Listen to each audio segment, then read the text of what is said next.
అంటే చక్కగా బైక్ మీద ఎక్కడికైనా వెళ్ళిపోవచ్చు, హ్యాపీగా తిరగొచ్చు అనిపిస్తుంది కదా. ఒక్కొక్కసారి ఏమో ఇద్దరు పిల్లలు పుట్టాక ఈ బండి ఇరుకురుగ్గా ఉంది, కారులో వెళ్తే బాగుండు అనిపిస్తుంది. అసలు ఏ వెహికల్ లేని మాలాంటి వాళ్ళకి మాత్రం ఈ ఆటో అలాగే బస్సు అనమాట. సో విజయవాడలో ఇప్పుడు ఓలా క్యాబ్స్ వచ్చిన తర్వాత కొంచెం ప్రశాంతంగా ఉందండి. ఎక్కడికి వెళ్ళాలన్నా కూడా చక్కగా బుక్ చేసుకోగానే మన ఇంటి దగ్గరికే ఓలా క్యాబ్ వచ్చేస్తుంది కాబట్టి ఇబ్బంది ఏమి ఉండట్లేదు.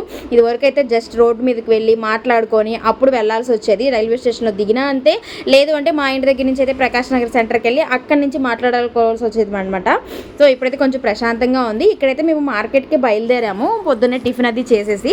ఇక మావాడైతే నేను ఇంట్లో టీవీ చూసుకుంటూ షాప్ చూసుకుంటూ ఉంటాను, వెళ్ళొద్దు మార్కెట్కి, నేను ఇంట్లోనే ఉంటాను, మీరు వెళ్ళండి అంటున్నాడు.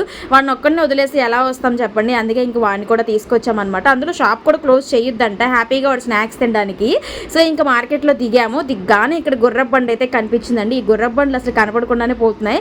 మన విజయవాడ వాళ్ళకైతే తెలిసే ఉంటుంది ఈ ఏరియా మొత్తం కూడాను.